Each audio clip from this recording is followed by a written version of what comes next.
नमस्कार, आप देख रहे हैं स्पेशल रिपोर्ट न्यूज रूम से। आपके साथ मैं हूं अंजना ओम कश्यप। आज स्पेशल रिपोर्ट की शुरुआत एक सवाल से। क्या सावरकर ने महात्मा गांधी के कहने पर अंग्रेजों से माफी मांगी थी? इसी सवाल की वजह से आज दिन भर सावरकर को लेकर सियासत होती रही। बीजेपी और कांग्रेस के बीच जुबानी जंग चलती रही। सावरकर को लेकर बीजेपी का अपना दावा है, कांग्रेस का अपना।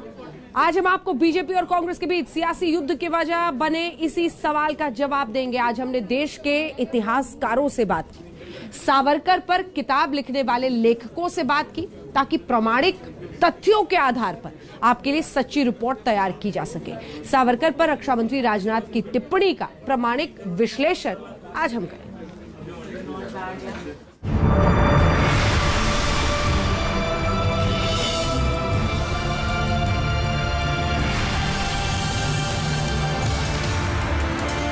महात्मा गांधी ने कहा था कि आप मर्सी पिटीशन फाइल करो। महात्मा गांधी के कहने पर उन्होंने मर्सी पिटीशन फाइल की। सावरकर की माफी पर रक्षा मंत्री राजनाथ सिंह की इसी व्याख्या पर सियासी संग्राम छिड़ गया।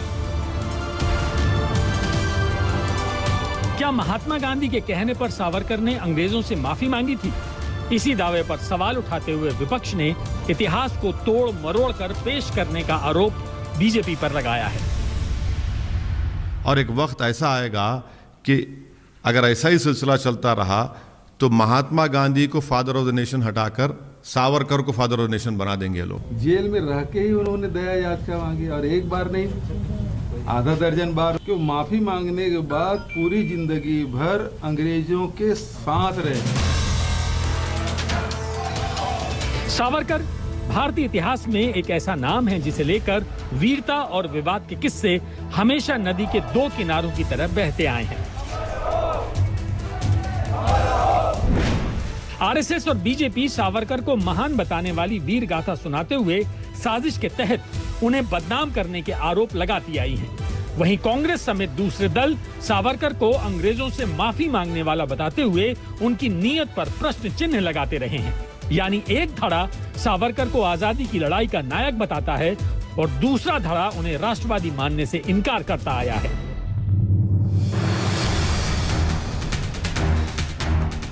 सरल शब्दों में समझे तो आजादी के बाद से ही सावरकर को लेकर लंबी बहस छिड़ी हुई है। सावरकर पर सिर्फ सियासी विचार बटे हुए नहीं हैं, बल्कि इतिहासकारों की थ्योरी में भी मतभेद हैं। आखिर सावरकर को लेकर इतनी कंट्रोवर्सी क्यों है? क्यों कांग्रेस सावरकर के नाम पर बीजेपी को घेरती आई है? सावरकर की माफी का सच क्या है?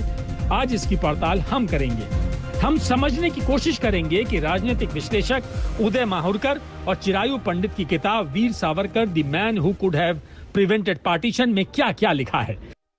तो वो सब ऑन रिकॉर्ड अवेलेबल है। जब गांधी का कंप्लीट वर्क्स ऑफ गांधी आने से वो बहुत पहले से अवेलेबल है, सबको मालूम है। सबको मालूम था गांधी सावरकर के पिटीशन में क्या था। गांधी ने उसको खुला सपोर्ट किया है। गांधी ने कहा है कि सावरकर ब्रदर्स के टैलेंट का यूज हमने देश के लिए करना चाहिए। आज हम इतिहासकारों से भी समझेंगे कि सावरकर को लेकर मौजूद द्यो थ्योरी के पीछे ऐतिहासिक तथ्य क्या हैं। आज हम सावरकर पर किताब लिखने वाले विक्रम संपत से सावरकर की माफी वाली चिट्ठी पर बात करेंगे, ताकि सावरकर को लेकर छिड़े सियासी संग्राम के पीछे का सच सामने आ सके। आखिर प्रामाणिक और ऐतिहासिक तथ्य क्या कहते हैं, आज इसकी सच्ची रिपोर्ट आपको दिखाते हैं। रक्षा मंत्री राजनाथ सिंह और आरएसएस चीफ मोहन भागवत ने सावरकर को लेकर कांग्रेस पर डबल स्टैंडर्ड का आरोप लगाया।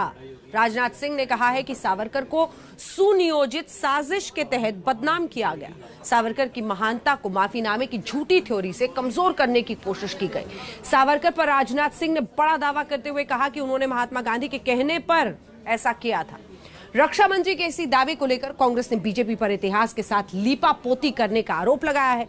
सबसे पहले सुनिए सावरकर को लेकर कितनी सियासत हुई, उसके बाद आगे हम आपको इतिहासकारों की जुबानी माफी की कहानी का सच सुनवाएंगे। आज सावरकर का मुद्दा सियासी गलियारे में अचानक गूंजने लगा। इसे समझने के लिए हम आपको दिल्ली के विज्ञान भवन लेकर चलते हैं, जहां पर मंगलवार को एक किताब का विमोचन हुआ। किताब का शीर्षक है Veer Savarkar the man who could have prevented partition. किताब के विमोचन पर आरएसएस प्रमुख भागवत और रक्षा मंत्री ने सावरकर को लेकर दो बड़ी बात कही। आरएसएस चीफ ने ऐलान किया कि सावरकर का युग आ चुका है, तो वहीं रक्षा मंत्री राजनाथ सिंह ने विनायक दामोदर सावरकर के माफीनामे पर बड़ा बयान दिया। सबसे पहले सुनिए राजनाथ सिंह ने क्या कहा। सावरकर के खिलाफ झूठ फैलाया गया। बार बार यह बात कही गई कि उन्होंने अंग्रेजी सरकार के सामने अनेकों मर्सी पिटीशन फाइल की, लेकिन सच्चाई है कि मर्सी पिटीशन उन्होंने अपने को रिहा किए जाने के लिए नहीं फाइल की थी। सामान्यतः जो एक कैदी को पूरा अधिकार होता है कि मर्सी पिटीशन फाइल करना चाहे तो वह कर सकता है। महात्मा गांधी ने उन्हें कहा था कि आप मर्सी पिटीशन फाइल करो। महात्मा गांधी के कहने पर उन्होंने मर्सी पिटीशन फाइल की थी और महात्मा गांधी ने अपनी तरफ से यह अपील की थी। उन्होंने कहा था यदि सावरकर जी को रिहा किया जाना चाहिए, जैसे हम शांतिपूर्ण तरीके से आजादी हासिल करने के लिए आंदोलन चला रहे हैं, वैसे ही सावरकर जी भी आंदोलन चलाएंगे। यह बात महात्मा गांधी जी ने कही थी, लेकिन उनको बदनाम करने के लिए इस प्रकार की कोशिश की जाती है कि मर्सी पिटीशन फाइल की थी, उन्होंने क्षमा याचना मांगी थी, अपनी रिहाई की बात कही थी। यह सब सारी बातें बेबुनियाद और गलत हैं। सावरकर की नीति और नीयत पर कांग्रेस ने हमेशा संदेह किया। संदेह के मूल में है सावरकर का वही माफीनामा जिसमें उन्होंने अंग्रेजों से रिहाई की गुहार लगाई थी। राजनाथ सिंह ने माफीनामे को महात्मा गांधी से जोड़कर आलोचकों पर सीधा वार किया। वहीं दूसरी तरफ मंच पर मौजूद आरएसएस चीफ ने तो सावरकर युग के शुरू होने का ऐलान किया। सावरकर जी को बदनाम करने की मुहिम चली और सावरकर जी सामने थे। हिंदुत्व का विचार आज बोलने वाले लोग, उस समय बोलने वाले लोग, वो सामने थे, संघ सामने था। इनके बदनामी की मुहिम चली है। ये जिनको ये उदारता पता नहीं है, उन लोगों ने बदनाम करने का अखंड प्रयास चला है, आज भी चलता है। सावरकर पर राजनाथ सिंह और भागवत के ऐतिहासिक ज्ञान पर बड़ी और कड़ी टिप्पणी AIMIM चीफ ओवैसी की आई। ओवैसी ने कहा सावरकर को वीर बताने के लिए बीजेपी अब इतिहास तक पलट सकती है। गांधी तो ये कहते थे कि जेल को जाना एक नॉन वायलेंट का रास्ता है, जेल को जाना, और वो शख्स माफीनामा लिखता है अंग्रेजों के लिए। अंग्रेजों से माफीनामा लिखते सावरकर, दूसरे क्यों नहीं लिखे जो काला पानी में थे। ये लोग आज हिस्ट्री को तोड़ मोड़ के पेश कर रहे हैं और एक वक्त ऐसा आएगा कि अगर ऐसा ही सिलसिला चलता रहा तो महात्मा गांधी को फादर ऑफ द नेशन हटाकर सावरकर को फादर ऑफ द नेशन बना देंगे लोग। ओवैसी ने तंज किया तो वहीं कांग्रेस और लेफ्ट ने सावरकर की विचारधारा को लेकर बीजेपी को आड़े हाथों लिया। कहा सावरकर का अतीत ऐसा है कि इतिहास में लीपापोती करके बीजेपी उन्हें महान नहीं बता सकती। इतिहास के पन्नों में सावरकर का सच मौजूद है। महात्मा गांधी उस समय कहाँ थे? वर्धा में।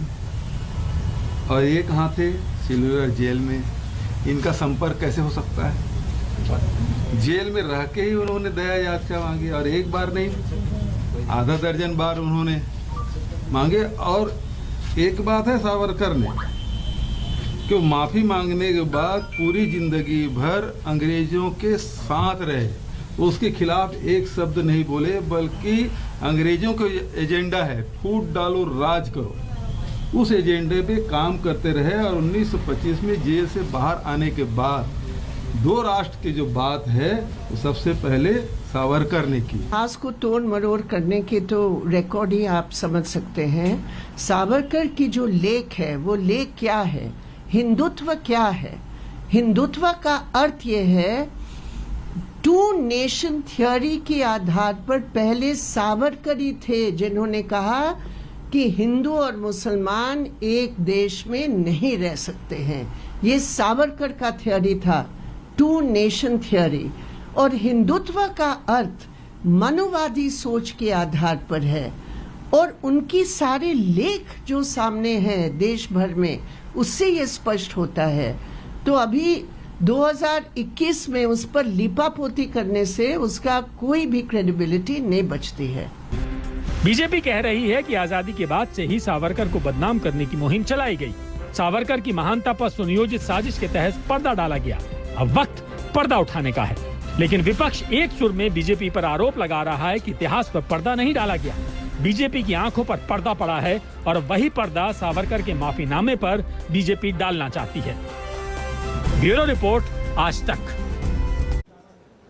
हमने इतिहासकार इरफान हबीब से बात की, सावरकर पर किताब लिखने वाले उदय माहुरकर और विक्रम संपत से बात की। इतिहास के पन्नों में दर्ज सावरकर के माफीनामे पर एक्सपर्ट्स ने क्या बड़ी बात कही, इस रिपोर्ट में देखकर समझिए। सावरकर को लेकर भारतीय राजनीति की दो मुख्य विचारधाराओं में हमेशा से टकराव रहा। राहुल गांधी सावरकर का मजाक उड़ाते हैं। मैंने सिर्फ एक बात कही, गांधी हमारे हैं, सावरकर आपके। क्या इसमें कोई गलत बात कही मैंने? क्या सावरकर आपके नहीं है क्या? वहीं प्रधानमंत्री मोदी सेलुलर जेल में जाकर सावरकर को श्रद्धांजलि देते हैं। सावरकर को लेकर जो सबसे बड़ा विवाद है वो रिहाई के लिए अंग्रेजों से मांगी गई माफी को लेकर है। सवाल यही है कि सावरकर की माफी वाली कहानी आखिर क्या है? क्या महात्मा गांधी के कहने पर सावरकर ने अंग्रेजों से माफी मांगी थी? इस सवाल का जिक्र विक्रम संपत की किताब सावरकर इमोज फ्रॉम द फॉरगॉटन पास्ट में मिलता है। किताब में सावरकर के बड़े भाई के पत्रों का जिक्र है जो उन्होंने महात्मा गांधी को जनवरी 1920 में लिखा था। वीर सावरकर के भाई नारायण राव ने महात्मा गांधी को खत में लिखा था, कल 17 जनवरी को मुझे सरकार की ओर से सूचना मिली कि रिहा किए गए लोगों में सावरकर बंधुओं का नाम नहीं है। स्पष्ट है कि सरकार उन्हें रिहा नहीं कर रही है। कृपया आप मुझे बताएं कि ऐसे मामले में क्या करना चाहिए। वे पहले ही अंडमान में 10 साल की कठोर सजा काट चुके हैं। उनका स्वास्थ्य भी गिर रहा है। आप इस मामले में क्या कर सकते हैं? उम्मीद है कि अवगत कराएंगे। सावरकर के भाई नारायण राव ने खत के जरिए अपने भाइयों की रिहाई के लिए महात्मा गांधी से सलाह और मदद मांगी थी। इसके जवाब में महात्मा गांधी ने लिखा था, प्रिय डॉक्टर सावरकर, मुझे आपका पत्र मिला। आपको सलाह देना कठिन लग रहा है, फिर भी मेरी राय है कि आप एक संक्षिप्त याचिका तैयार कराएं जिसमें मामले से जुड़े तथ्यों का जिक्र हो कि आपके भाइयों द्वारा किया गया अपराध पूरी तरह से राजनीतिक था। दरअसल 1919 में एक शाही घोषणा हुई थी जिसके तहत कई राजनीतिक बंदियों को रिहा किया गया सिवाय सावरकर बंधुओं के। इसके बाद नारायण राव ने महात्मा गांधी को खत लिखा था। इस पूरे मामले पर हमने सावरकर के परपोते रंजीत सावरकर से बात की। सुनिए उन्होंने क्या कहा। सावरकर जी के भाई डॉक्टर सावरकर, नारायण सावरकर, इनको गांधी जी ने जनवरी 1920 में खत लिख के कहा था कि आप इनकी रिलीज के लिए एक पिटीशन लिखे। इसके पहले भी सावरकर ने पिटीशन किए थे मगर देवर नॉट मर्सी पिटीशन, इसमें एक भी मर्सी पिटीशन नहीं थी। ये सभी क्रांतिकारियों की रिलीज के लिए पिटीशन थी। और ऐसे पिटीशन गांधी जी के जो वर्कर्स थे कांग्रेस के, उन्होंने ब्रिटिशों ने जो पकड़ा था उनको भी छोड़ने के लिए कांग्रेस वालों ने भी ऐसी पिटीशन की थी। तो it was a very common thing. और गांधी ने इसके बाद 2 लेख भी लिखकर सावरकर की जो भूमिका थी कि अगर ब्रिटिश ये कह रही है कि हम सुधार कर रहे हैं, आप मूलधारा में आके विकास में साथ दो, तो अगर ये आह्वान कर रही है तो उसका, और उसके लिए छोड़ रही है कैदियों को, तो उसमें राजबंदियों को भी छोड़ना चाहिए जो शस्त्र क्रांति रखते। तो इसका समर्थन गांधी ने किया है। इतिहास में सावरकर का नाम कई विवादों से जुड़ा हुआ है। कांग्रेस सावरकर का नाम महात्मा गांधी की हत्या से लेकर 2 नेशन थ्योरी के साथ जोड़ती है। वहीं बीजेपी सावरकर को भारत रत्न देने की बात कहती आई है।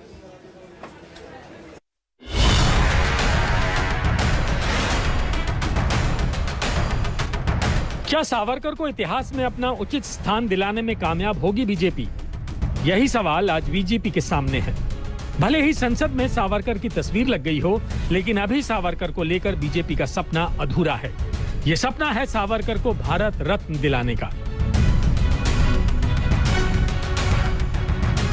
दरअसल सावरकर को भारत रत्न देने की मांग बीजेपी लंबे अरसे से करती आई है। महाराष्ट्र चुनाव के दौरान सावरकर को भारत रत्न का मुद्दा गरमाया था। तब बीजेपी ने चुनाव के दौरान इस मुद्दे को जोर शोर से उठाया था।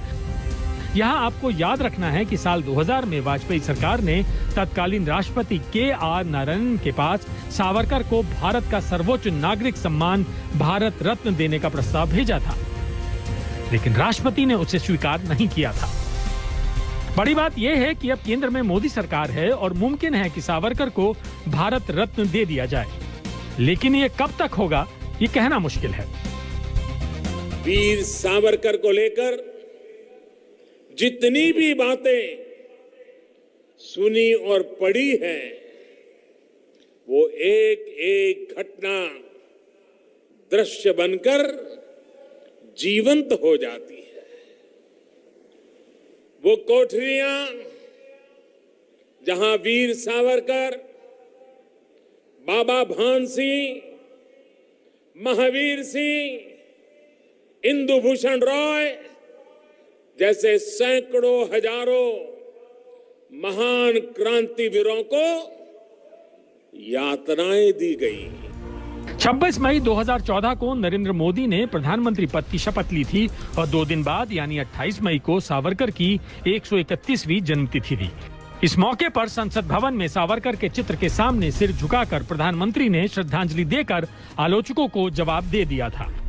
मैंने सिर्फ एक बात कही, गांधी हमारे हैं, सावरकर आपके। क्या इसमें कोई गलत बात कही मैंने? क्या सावरकर आपके नहीं है? क्या आपने उनको उठा के फेंक दिया? क्या सावरकर को आपने फेंक दिया, उठा के फेंक दिया? अरे जवाब दीजिए, सावरकर को आपने फेंक दिया क्या?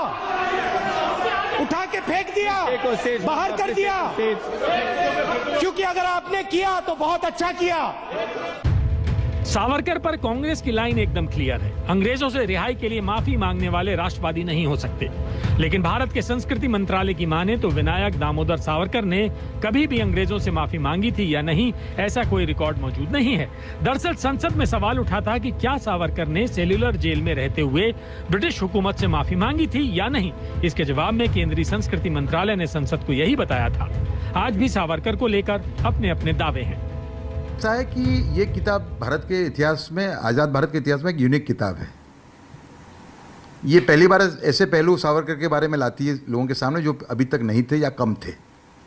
तो 2 बात करती है ये। एक कहती है कि अगर सावरकर की बात कांग्रेस और देश ने मानी होती तो भारत का विभाजन न होता। वो क्या बात थी? वो बात थी मुस्लिम एपीजमेंट पॉलिटिक्स जो कांग्रेस खेल रही थी। सावरकर 1937 मतलब पार्टीशन के 10 साल पहले से आगाह कर रहे थे कि आप एपीजमेंट पॉलिटिक्स खेलोगे तो आपको देश को बहुत बड़ा खामियाजा भुगतना पड़ेगा। काम भगत सिंह पर ज़्यादा है और मैंने उसमें कई बार पढ़ा, सामने से गुजरा। तो वो समय था जिसमें सावरकर की तारीफ लोगों को करनी चाहिए और तारीफ करने काबिल उनका वो फेज़ है ज़िंदगी का, क्रांतिकारी फेज़। तो दूसरा उसके बाद जो फेज़ है अंडमान में जाने के बाद जब ये माफीनामे शुरू होते हैं, वो फिर हम भगत सिंह से नहीं मिला सकते। सावरकर को लेकर इतिहासकारों के विचारों में भिन्नता है तो कांग्रेस के अंदर भी अलग अलग सुर सुनाई देते हैं। आज भले ही सावरकर पर राहुल गांधी हमला बोलते हों, लेकिन एक वक्त था जब खुद इंदिरा गांधी ने सावरकर पर डाक टिकट जारी करते हुए कहा था, हम सावरकर के खिलाफ नहीं हैं, सावरकर एक वीर योद्धा थे। यानी सावरकर को लेकर भारी विवादों में सियासत भी एक बड़ा एंगल है, फिर चाहे बीजेपी हो या कांग्रेस। ब्यूरो रिपोर्ट, आज तक। आपने सुना बीजेपी का सपना क्या है। इसे पूरे मामले पर इतिहासकार विक्रम संपत परपोते रंजीत का कहना है कि सावरकर ने 1920 में भी खत लिखे थे, लेकिन वो खत उनकी रिहाई के लिए नहीं बल्कि जेल में बंद सभी राजनीतिक बंदियों के लिए थे। इस मुद्दे पर इतिहासकार क्या कहते हैं, ये भी सुनिए। सावरकर जी ने लिखा पहला माफीनामा 1911 में, जुलाई में वो अंडमान में गए और अगस्त में पहला माफीनामा 1911 में लिखा। उसके बाद 1912, 13, 14 5 और लिखे। इस पूरे पीरियड में गांधी साउथ अफ्रीका में थे।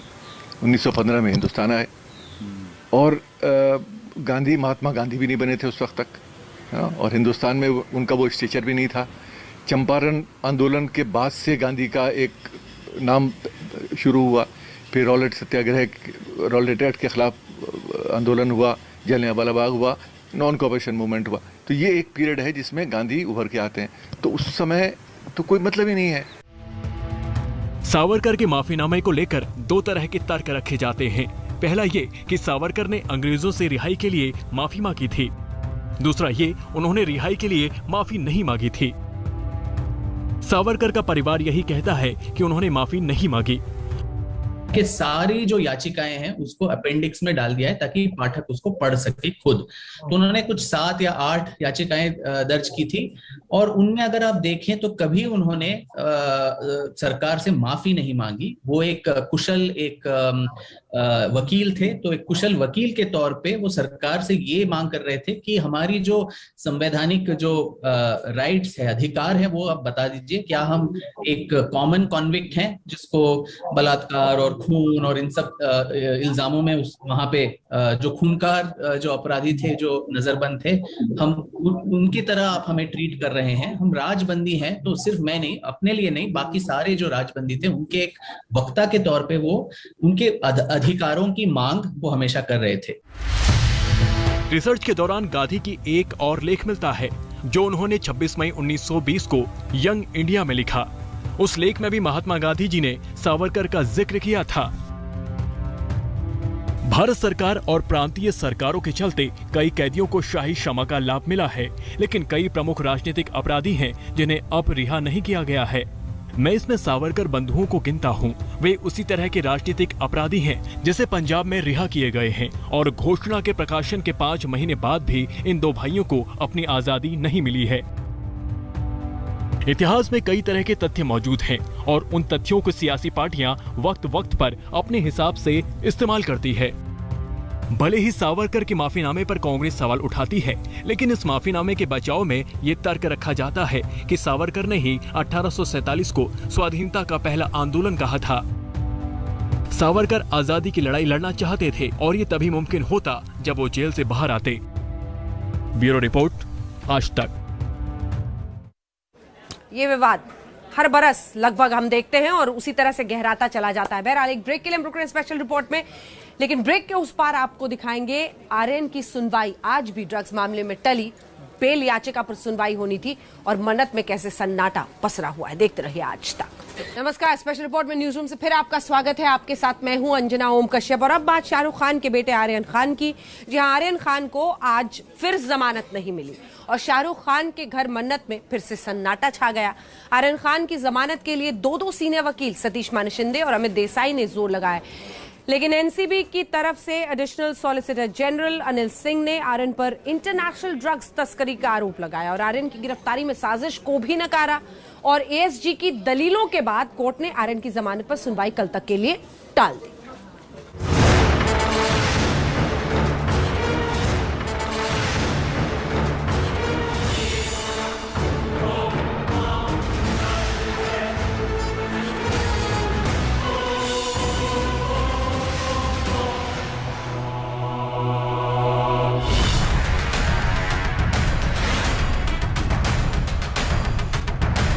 आर्यन खान को क्यों नहीं मिली जमानत? आर्यन खान को लेकर आज कौन कौन सी दलीलें दी गईं? आर्यन खान के 2 वकील भी क्यों नहीं दिला पाए जमानत? एनसीबी के वकील ने कैसे आर्यन की जमानत फिर से टलवा दी? शाहरुख खान और गौरी खान का सपना कैसे छन से टूट गया? आर्यन खान को 11वें दिन भी जमानत का झटका कैसे लगा?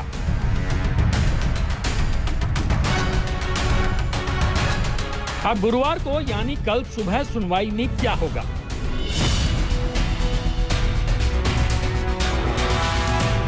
शाहरुख खान भले ही आर्यन खान ड्रग्स केस में अब तक चुप हैं, लेकिन उनकी खामोशी बहुत कुछ बयां कर रही है।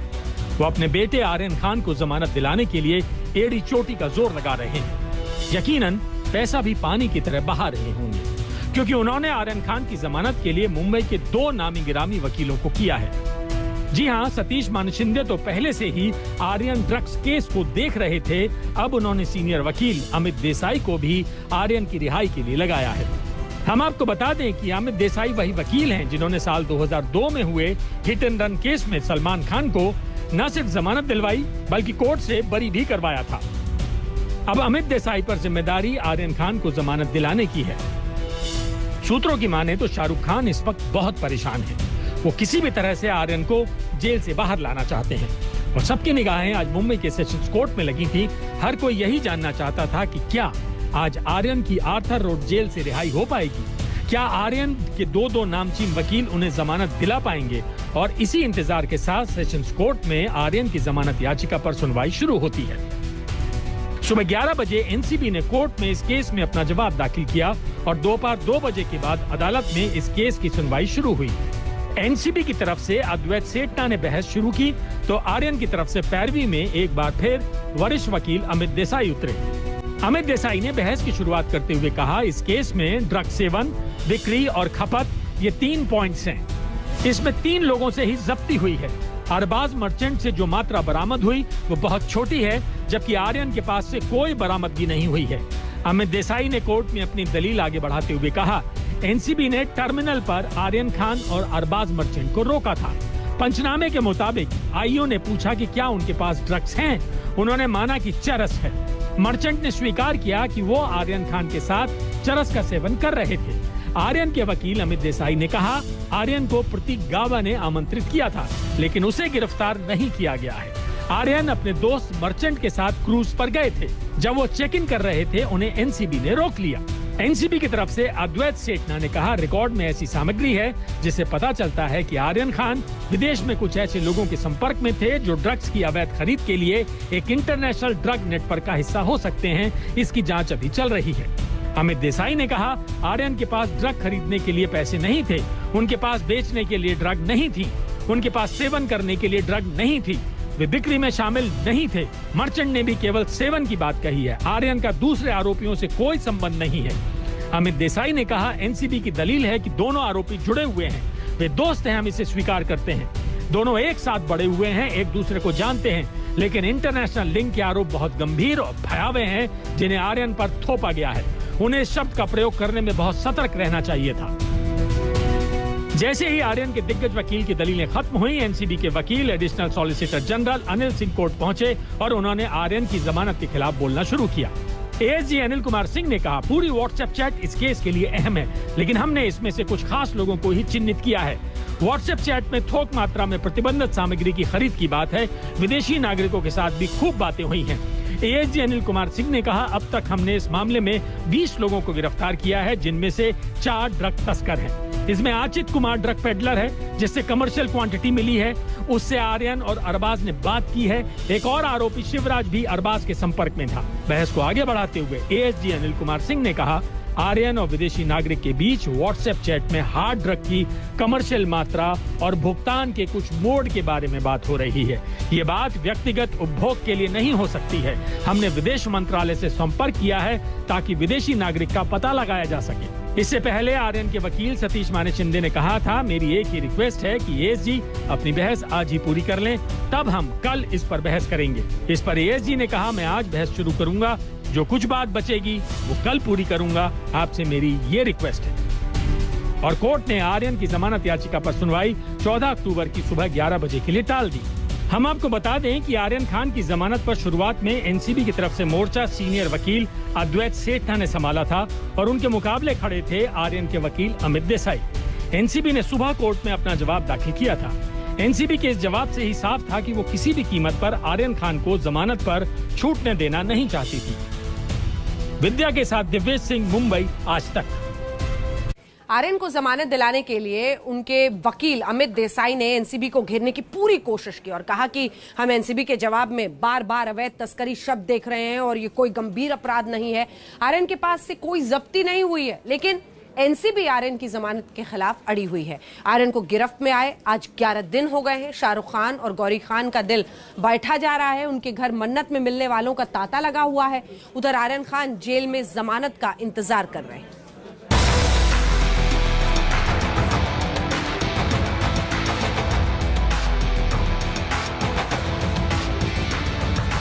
पूरे 11 दिन हो गए जब से बॉलीवुड के बादशाह शाहरुख खान के बेटे आर्यन खान कानून के फंदे में फंसे हैं। पेशी पर पेशी हो रही है, तारीख पर तारीख पड़ रही है, अदालत में दलीलों पर दलीलें दी जा रही हैं, लेकिन आर्यन की रिहाई का रास्ता क्लियर नहीं हो पा रहा है। शाहरुख खान परेशान है, गौरी खान परेशान है। शाहरुख के घर मन्नत में दोस्तों का आना जाना लगा हुआ है और किंग खान के सबसे कठिन समय में सलमान खान शाहरुख के सच्चे दोस्त साबित हो रहे हैं। किंग खान का परिवार इस समय काफी तनाव में है क्योंकि उनका बड़ा बेटा आर्यन खान जेल में है। आर्यन खान को एनसीबी ने 2 अक्टूबर को एक क्रूज पर रेप पार्टी से हिरासत में लिया था। हालांकि कथित तौर पर उनके पास से कोई ड्रग्स नहीं मिली, लेकिन आर्यन खान को 14 दिनों की न्यायिक हिरासत में भेज दिया गया था। आर्यन खान इस समय आर्थर रोड जेल में है। आर्यन खान के पकड़े जाने के बाद भी सलमान खान शाहरुख खान से मिलने मन्नत पहुंचे थे और करीब 2 घंटे तक शाहरुख के घर पर ही रहे। अब फिर से सलमान खान की कार मन्नत में घुसते हुए देखी गई और उनके साथ पिता सलीम खान की कार भी मन्नत के बाहर स्पॉट की गई। सोशल मीडिया पर इसकी तस्वीरें भी सामने आई हैं। सलमान खान के अलावा उनकी बहन अलवीरा खान भी गौरी खान और शाहरुख खान को अपना सपोर्ट देने के लिए मन्नत पहुंची। आर्यन खान को 11 दिन हो गए एनसीबी की कस्टडी और आर्थर रोड जेल में। 2 अक्टूबर को आर्यन क्रूज शिप में ड्रग्स पार्टी के दौरान पकड़े गए थे। 3 अक्टूबर को उन्हें कोर्ट में पेश किया गया, जहां से उन्हें 1 दिन की एनसीबी रिमांड पर भेजा गया था। 4 अक्टूबर को उनकी दोबारा पेशी हुई, जिसमें रिमांड 3 दिन और बढ़ा दी गई। 7 अक्टूबर को वो तीसरी बार कोर्ट में पेश हुए, जिसके बाद उन्हें 14 दिन के लिए जेल भेज दिया गया। 8 अक्टूबर को मजिस्ट्रेट कोर्ट में उनकी जमानत पर सुनवाई हुई, लेकिन याचिका खारिज हो गई। 11 अक्टूबर को सेशंस कोर्ट में जमानत की अर्जी डाली गई, लेकिन सुनवाई नहीं हो पाई। आर्यन खान की जमानत की राह देख रहा खान परिवार काफी बेचैन है। सूत्रों की माने तो शाहरुख खान चाहते हैं कि वो एक बार आर्यन से मिल लें, वहीं मां गौरी भी काफी परेशान है। खबरें ये भी आ रही हैं कि आर्यन खान जेल में सही से खाना नहीं खा रहे हैं और बिस्किट खाकर ही पेट भर रहे हैं। आर्यन खान जाते वक्त 12 बोतल पानी लेकर गए थे, जिनमें से उनके पास सिर्फ 3 ही बोतल पानी रह गया है। बताया ये भी जा रहा है कि जेल के अधिकारी और कर्मचारी आर्यन को लगातार खाना खिलाने की कोशिश कर रहे हैं, लेकिन आर्यन बार बार भूख न लगने की बात कह रहे हैं। हालांकि इन खबरों में कितनी सच्चाई है, इसकी कोई पुष्टि नहीं कर रहा है। आर्यन खान भी बेसब्री से जमानत मिलने का इंतजार कर रहे हैं। फिल्मों में एक्शन सीन करने वाले शाहरुख खान के बॉडी डबल प्रशांत बाल्दे ने बताया है कि वो शाहरुख की फिल्म की शूटिंग आगे कर रहे हैं। आर्यन खान के केस की वजह से शाहरुख ने अभी अपने सारे काम रोक दिए हैं और प्रशांत उनकी फिल्म की शूटिंग कर रहे हैं। बताया जा रहा है कि शाहरुख खान की बेटी सुहाना खान इन दोनों न्यूयॉर्क में हैं, लेकिन उन्हें भी लगातार अपने भाई की चिंता हो रही है। मीडिया रिपोर्ट्स के अनुसार सुहाना खान लगातार अपनी मां गौरी खान से आर्यन को लेकर अपडेट ले रही हैं। वो हर पल की जानकारी अपनी मां से ले रही हैं। बता दें कि शत्रुघ्न सिन्हा भी शाहरुख खान के समर्थन में आ गए हैं। इस पूरे मामले को लेकर उन्होंने कहा कि कुछ लोग कह रहे हैं कि शाहरुख के धर्म की वजह से ये सब हुआ, लेकिन ऐसा कहना बिल्कुल सही नहीं है, बल्कि शाहरुख खान का फेम ही सबसे बड़ी वजह है, जिसके कारण आर्यन को सबसे ज्यादा टारगेट किया जा रहा है। विद्या के साथ दिव्येश सिंह, मुंबई, आज तक। आर्यन खान के जेल जाने से शाहरुख को बहुत नुकसान हुआ। जी हां, शाहरुख खान की ब्रांड वैल्यू को तगड़ा डेंट लगा है। ड्रग्स केस में आर्यन की जमानत नहीं हो रही और पैसा शाहरुख के हाथों से निकल रहा है।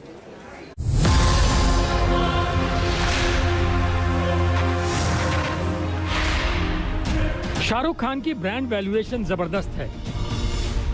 भले ही पिछले 3 साल से उनकी कोई फिल्म नहीं आई हो और पिछले 7 सालों में उन्हें बॉक्स ऑफिस पर झटके पर झटका मिला हो, बावजूद किंग खान सबसे व्यस्त अभिनेता हैं और तमाम बड़े ब्रांड्स को एंडोर्स करते हैं।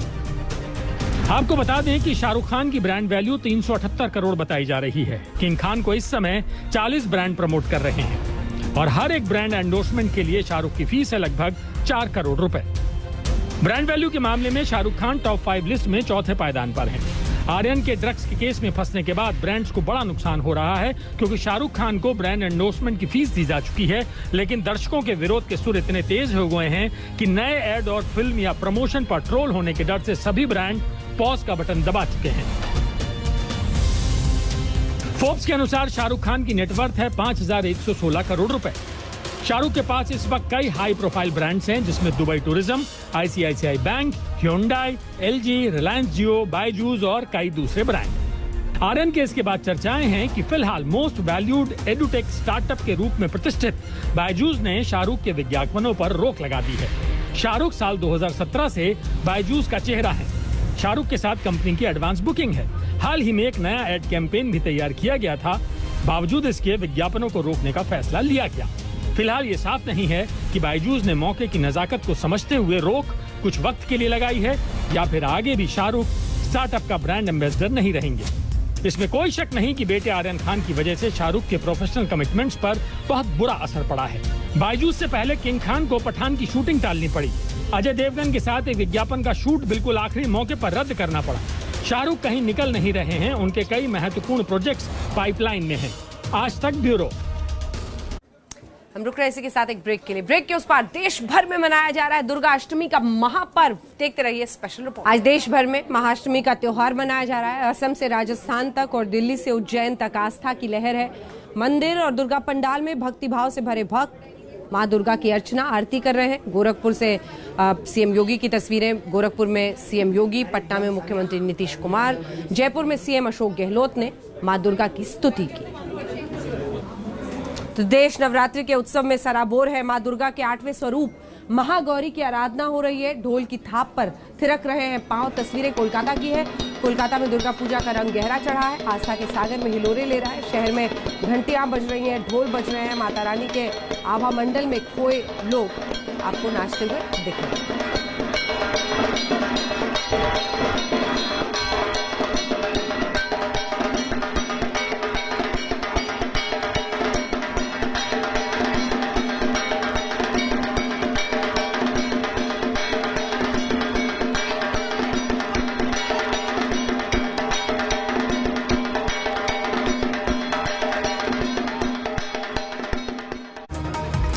आपको भी शुभकामनाएं। इसी के साथ स्पेशल रिपोर्ट में इतना ही। देश दुनिया की बाकी खबरों के लिए आप देखते रहिए